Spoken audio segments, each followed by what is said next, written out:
board of apartment 4B lived a mouse named Matilda, as round as could be. With Halloween coming, she'd set her heart high on a costume she'd seen with a glittery eye. It was Princess of Pixies in gossamer pink, the loveliest outfit a rodent could think. But Matilda had spent the whole summer on cheese, and the fabric was tight at her elbows and knees. "I must lose an ounce," cried the mouse with a squeak.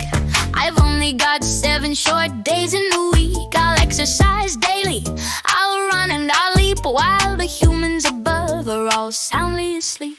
Then she found it, a treasure, a silver bright ring, a lost diamond earring, a magnificent thing to a human, a bauble for ears or for hair. But to her, it was Fitz's equipment, quite rare. She stepped in the center and gave it a flick. The hula hoop spun with a musical click. Around and around her soft middle it whirled, the sparkliest hoop in the whole mousy world. She huffed and she puffed as the diamonds flew past, determined to make her slim figure at last. 1, 2, and a 3, she was steady and strong, while singing a rhythmic and hula hoop song. She skipped all the crackers, she turned down the cake for the Princess of Pixies and vanity's sake.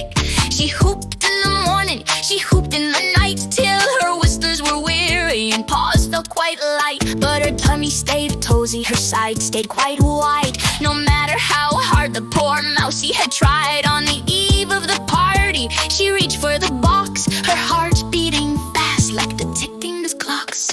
She pulled on the tutu, she pulled on the wing. The small was a stubborn and treacherous thing.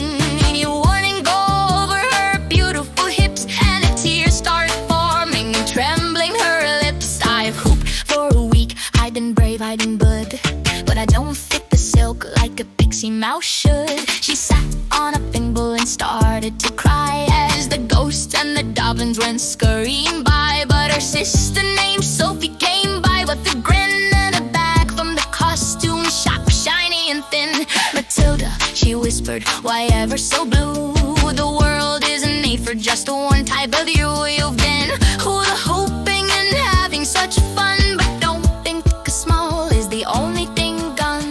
This floor has a section, I saw it today, where costumes are built in a much better way." She pulled out a large with a flourish of lace, and a smile spread over Matilda's round face. It slid on as easy as butter on bread, with plenty of room for her tail and her head.